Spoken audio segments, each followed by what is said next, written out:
Hey folks, welcome to our channel FinRubus। ये है episode 18 of financial system and economy, जहां आज हम डिस्कस कर रहे हैं फाइनेंशियल इंस्ट्रूमेंट। आज के एपिसोड का प्रीव्यू है। हम डेफिनेशन ऑफ फाइनेंशियल इंस्ट्रूमेंट देखेंगे, फाइनेंशियल एसेट को समझेंगे, नॉन फाइनेंशियल एसेट क्या है इसे डिस्कस करेंगे, फाइनेंशियल लायबिलिटीज डिस्कस करेंगे, नॉन फाइनेंशियल लायबिलिटीज डिस्कस करेंगे, कंपाउंड फाइनेंशियल इंस्ट्रूमेंट क्या है हम इसे डिस्कस करेंगे विद इलस्ट्रेशन। ओके, डिस्कस करते हैं one by one. Financial instrument दिया हुआ है इंड AS 32 में।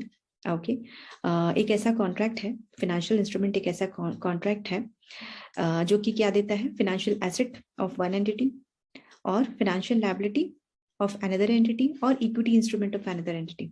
अच्छा, यहाँ पे कॉन्ट्रैक्ट का मतलब है ऐसा कोई एग्रीमेंट जो दो या दो से ज्यादा लोगों के बीच में हो, जिसका क्लियर इकोनॉमिक कॉन्सिक्वेंसेस हो और वो इन्फोर्सिबल बाय लॉ हो।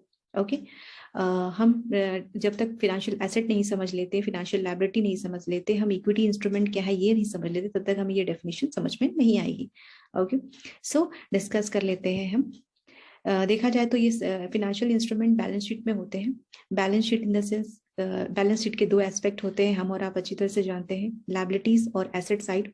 ओके, लायबिलिटीज इक्विटी होती है और लायबिलिटी होती है, इन दोनों के कॉम्बिनेशन से लायबिलिटीज एस्पेक्ट बनता है पूरी लायबिलिटी साइड। एसेट साइड में करंट या नॉन करंट, ये दो मेजर डिवीजन है। Non current in the sense, हमने बिजनेस एक्सपांड करने के लिए बहुत सारे प्लांट एंड मशीनरी इंस्टॉल कर लिए हैं, बिल्डिंग्स लिए हैं, land and building equipment, computer वगैरह इंस्टॉल किया है, सब क्या है, हमारे फिक्स्ड एसेट है। सो हमने दिया है नाम नॉन करेंट एसेट का। ओके, अच्छा, ये सब इंस्ट्रूमेंट फाइनेंशियल और नॉन फाइनेंशियल में भी हो सकते हैं, जैसे कि हमारे डेफिनेशन में भी कहा गया है फाइनेंशियल एसेट यूज किया हुआ है, फाइनेंशियल लायबिलिटी यूज की हुई है और इक्विटी इंस्ट्रूमेंट यूज किया हुआ है। सो इक्विटी इंस्ट्रूमेंट तो ठीक है, लेकिन लायबिलिटीज में ऐसी कौन कौन सी लायबिलिटीज हैं जो फाइनेंशियल लायबिलिटीज है, एसेट में ऐसे कौन कौन से एसेट हैं जो फाइनेंशियल एसेट है। ओके, हम इसको डिस्कस करेंगे। Financial asset, financial asset cash भी हो सकता है। कैश, हमने कोई गुड सोल्ड किया तो उसके बदले में हमें कैश मिल रहा है। ओके, हमारा कॉन्ट्रेक्चुअल राइट है रिसीव करने का कैश, वो क्या है, फाइनेंशियल एसेट है। Equity instrument of another entity, ऐसा कोई इक्विटी इंस्ट्रूमेंट जो किसी और कंपनी का हो। Okay, contractual right to receive cash या फिर अनदर फाइनेंशियल एसेट, यानी कि कोई जरूरी नहीं है कि हम कैश या इक्विटी इंस्ट्रूमेंट ही रिसीव करें, इसके अलावा भी हम कोई और फाइनेंशियल एसेट भी रिसीव कर सकते हैं। ओके, या फिर exchange financial instrument with another entity जो कि फेवरेबल होगी। फेवरेबल कैसी होगी हम आगे डिस्कस करेंगे।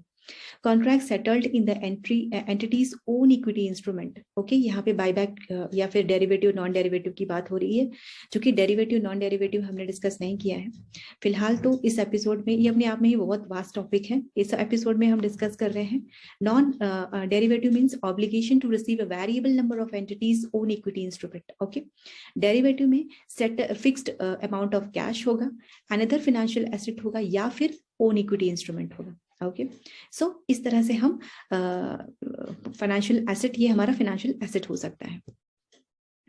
फॉर एग्जांपल, रिलायंस इंडस्ट्रीज ने फिनरबिस ने रिलायंस इंडस्ट्रीज से कोई गुड्स परचेज किया, उसके बदले में फिनरबिस ने क्या दिया, रिलायंस इंडस्ट्रीज को कैश दिया। कैश क्या है, रिलायंस इंडस्ट्रीज का फाइनेंशियल एसेट है। फिनरबिस के पास अभी पैसे नहीं है, क्रेडिट पे गुड्स है। ओके, फ्यूचर में वो जरूर पेमेंट करेगा। ओके, उसके बदले में उसने इनवॉइस दे दी। ओके, सो रिलायंस इंडस्ट्रीज का क्या, ये कॉन्ट्रैक्चुअल ऑब्लिगेशन है फिनरबिस का कि वो रिलायंस इंडस्ट्री को पे करेगा ही करेगा। ओके, सो कॉन्ट्रैक्चुअल ऑब्लिगेशन है कि फ्यूचर में हमें हमारी कंसिडरेशन होगी, तो क्या वो क्या है, फाइनेंशियल एसेट है। अब शेयर ऑफ हिंदुस्तान यूनिलीवर, फिनरबिस के पास हिंदुस्तान यूनिलीवर के शेयर्स पड़े थे, उसने कहा कैश मेरे पास नहीं है, आप हिंदुस्तान यूनिलीवर के शेयर्स ले लो। ओके, फिनरबिस ने रिलायंस इंडस्ट्रीज को हिंदुस्तान यूनिलीवर के शेयर दे दिए। अच्छा, हिंदुस्तान यूनिलीवर के जो शेयर की कॉस्ट है वो 20,000 है, जबकि गुड्स की कॉस्ट 10,000 है, तो ये रिलायंस इंडस्ट्रीज के फेवर में हुई, 10,000 एक्स्ट्रा मिले। ओके, उसकी हिंदुस्तान यूनिलीवर की जो वैल्यू है वो 10,000 एक्स्ट्रा थी, तो रिलायंस इंडस्ट्रीज का ये फेवरेबल कंडीशन होगी। तो जो फेवरेबल कंडीशन हो, जैसे हमने डेफिनेशन में भी देखा था फाइनेंशियल एसेट की, फेवरेबल कंडीशन क्या होगी, फाइनेंशियल एसेट होगी। ओके, लोन रिसीवेबल है, फिनरबिस को लोन आने वाले हैं कहीं से। ओके वो लोन जो फिनरबिस को आने वाले हैं वो रिलायंस इंडस्ट्री को उसने ट्रांसफर कर दी, तो अब रिलायंस इंडस्ट्री लोन वो रिसीव करेगी, क्या हो गया, कॉन्ट्रेक्चुअल ऑब्लिगेशन हो गया। गोल्ड बॉन्ड, अच्छा यहाँ पे गोल्ड ना लिख करके गोल्ड बॉन्ड लिखा हुआ है। सबसे पहली बात तो अगर आपके पास गोल्ड पड़े हुए हैं, ओके, तो इसमें गोल्ड तो फिनांस उसका तो वैल्यू है, डेफिनेटली है, लेकिन उसके पास कॉन्ट्रेक्चुअल ऑब्लिगेशन मिसिंग है, कॉन्ट्रैक्ट जो होता है वो मिसिंग है। आपके पास गोल्ड है लेकिन आपने किसी के साथ कॉन्ट्रैक्ट नहीं किया हुआ है कि 3 महीने बाद इस गोल्ड जो आपके पास गोल्ड पड़े हैं इसके अगेंस्ट में हम आपको इतने पैसे देंगे। आपके पास गोल्ड है तो वो, लेकिन उसके पास कॉन्ट्रैक्चुअल ऑब्लिगेशन नहीं है किसी का, तो ये फाइनेंशियल इंस्ट्रूमेंट नहीं है। लेकिन अगर गोल्ड बॉन्ड है आपके पास जो स्पेसिफिक पीरियड ऑफ टाइम में मेच्योर होंगे और आपके पास पैसे आएंगे उसके बदले में, तो वो कॉन्ट्रैक्चुअल ऑब्लिगेशन है, कॉन्ट्रैक्ट है। ओके, सो गोल्ड बॉन्ड को हम फाइनेंशियल इंस्ट्रूमेंट कहेंगे। ओके, इसी तरह buy call option and buy put option है, ये अगेन डेरिवेटिव का पार्ट है। ओके, सो इस तरह से ये क्या है, ये सब फाइनेंशियल एसेट है। नेक्स्ट अब देख लेते हैं फाइनेंशियल लायबिलिटीज क्या होती हैं। फाइनेंशियल लायबिलिटी एक ऐसा कॉन्ट्रैक्चुअल ऑब्लिगेशन है, ये भी एक ऑब्लिगेशन है, बस हमें उस एस्पेक्ट में फाइनेंशियल एसेट के एस्पेक्ट्स में डिफरेंट पर्सपेक्टिव से सोचना था, यहाँ पर उसके अपोजिट पर्सपेक्टिव में सोचना है।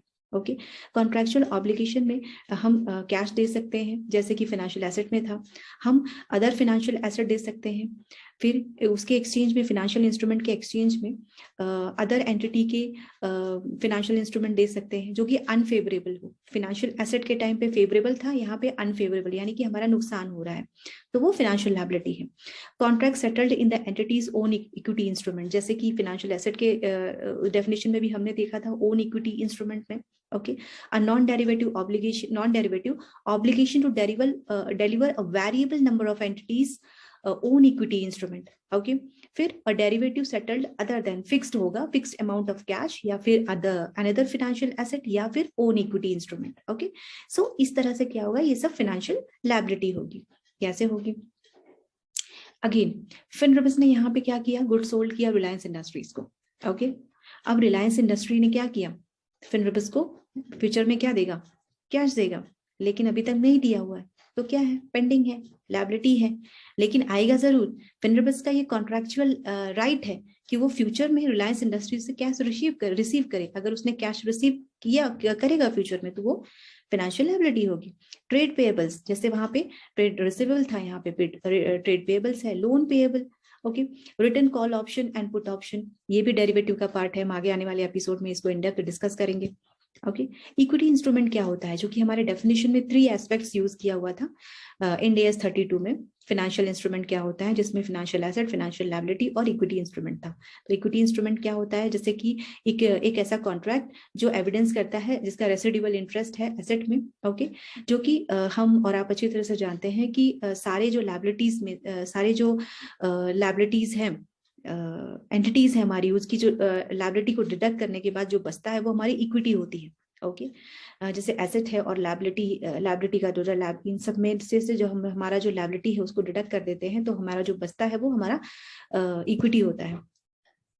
अब इसमें देख लेते हैं कि क्लासिफिकेशन क्या है फाइनेंशियल इंस्ट्रूमेंट में, कॉन्ट्रैक्चुअल अरेंजमेंट के हिसाब से। Okay, financial liability, financial asset and equity instrument. अब contractual obligation in the sense हम कैसे जानेंगे इक्विटी इंस्ट्रूमेंट में कि वो लायबिलिटी है या फिर इक्विटी है। जैसे मेन जो रोल होता है वो कॉन्ट्रैक्चुअल ऑब्लिगेशन का होता है।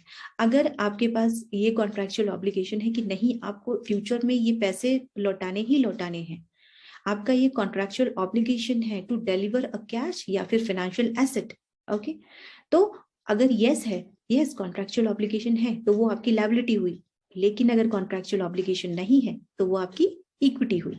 Okay, transaction in own equity, transaction in own equity in the sense जो हमने डेफिनेशन में स्टडी की थी, settled by the entity receiving, जो एंटिटी है उसके साथ सेटल करते हैं या फिर रिसीव करते हैं या डिलीवर करते हैं fixed number of its own share.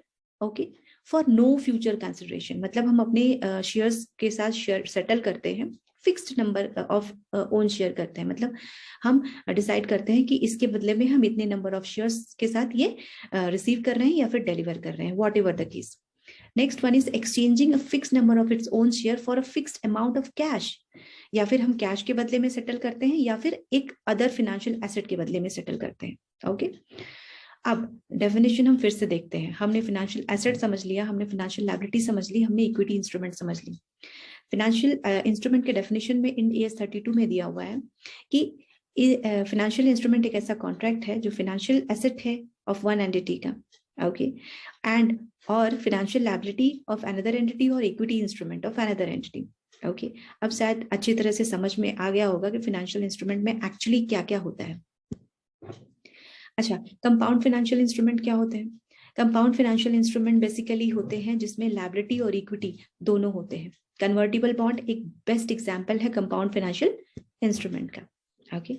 So enough for the day. आज के एपिसोड में हमने डिस्कस किया फाइनेंशियल इंस्ट्रूमेंट को, डेफिनेशन ऑफ फाइनेंशियल इंस्ट्रूमेंट देखा। फाइनेंशियल इंस्ट्रूमेंट अपने आप में बहुत वास्ट टॉपिक है। अगर हम डेफिनेशन को ही कंटिन्यू करें तो भी ये कम से कम 3 या 4 एपिसोड तो चाहिए ही फाइनेंशियल इंस्ट्रूमेंट को इन डेप्थ डिस्कस करने के लिए। लेकिन हमने आज क्या किया, हमने कॉन्सेप्ट क्लैरिटी की फाइनेंशियल इंस्ट्रूमेंट की। आगे आने वाले एपिसोड में हम डिस्कस करने वाले हैं फाइनेंशियल मार्केट, ओके। तब तक आप फिनरबस की series financial system and economy को रिवाइज कर सकते हैं। और यस, आप फिनरबस को लाइक शेयर सब्सक्राइब करना ना भूलें। मिलते हैं नेक्स्ट एपिसोड में। Thank you so much.